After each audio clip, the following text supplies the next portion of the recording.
Treneris, sunki savaitė, 3 rungtynės, 2 išvyko gal didesnių skirtumų pralaimėtos, šiandien su Palangos Olimpu kovingos, kaip ta savaitė susiklostė, turbūt sunku ją atlaikyti buvo.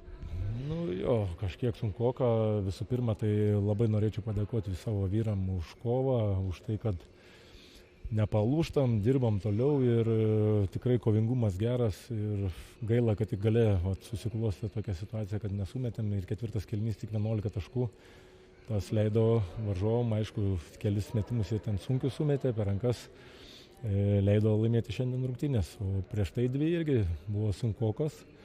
Gavom kelias atkarpas ir paskui bandėm sugrįžinėti, bet pralaimėjom. Nori, nenori, čia reikia kalbėti turbūt apie tas traumas, sugrįžo Valukonis, iškrito Jucikas, Vilys nebaigė rungtynių, šiandien su kauke žaidžia, turbūt tas metas, kai varžovai nori žaisti su Sūduva, kaip ten tenka suktis iš situacijos.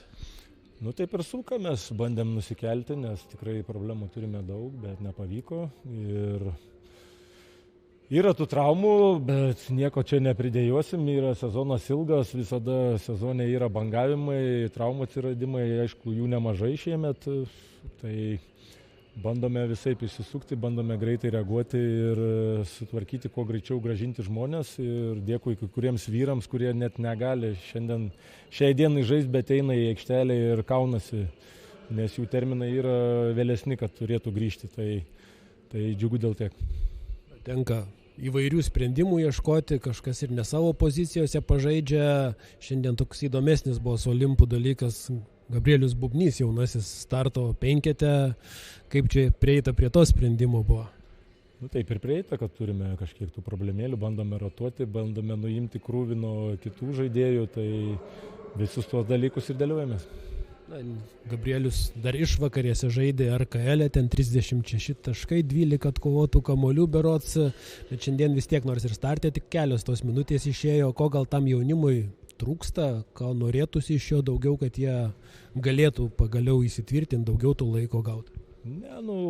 Patirties, jie treniruojasi sunkiai, stengiasi, aišku, tie kūnai dar nėra tokie tvirti, kad atlaikyti tą fiziškumą, bet tai laiko klausimas, tiesiog reikia sunkiai dirbti ir ateis.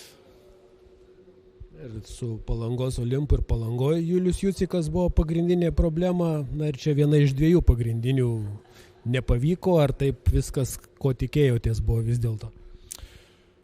Su Juciku, ko tikėjomės, tą ir gavom iš tikrųjų, nes ir bandėm dvejinti ir nedvejinti, kažkiek rizikuoti, bet sakėm, išjungsim kitus žaidėjus, tai tas mums pavyko, tik tai tiek, kad Stašys turėjo 4 kėliny tenais pradžioje gerą atkarpą su 3 taškiais iškart po užtvaros per rankas, tai tas kažkiek mumis ir baudė, o šiaip tai tą tikėjomės, kad Jucikas taip ir sužais.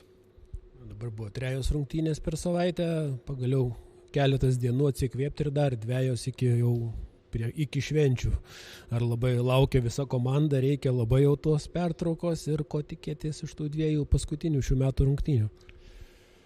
Laukiam, kenčiam, laisvą dieną turim, ilsimės, paskui einam dirbti, tos treniruotės negali dabar būti aktyvės, nes nėra žmonių, saugom visus, tai laukiam, kol pasveiks, laukiam švenčių ir paskui bandysime grįžti visi sveiki.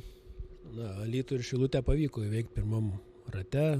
Čia Alytų gana didelių skirtumų, Šilutėje kiek gal ten rezultatas galutinis mažesnis. Kažko staigmenų nebus, turbūt į save pirmiausia reikia žiūrėti. Visiškai į save, į kiekvienas rungtynės einam ir vertinam varžovą ir su to pačiu nusiteikimu ir net nežiūrint, kiek mes ten ar turim ar neturim žmonių, einam visada laimėti.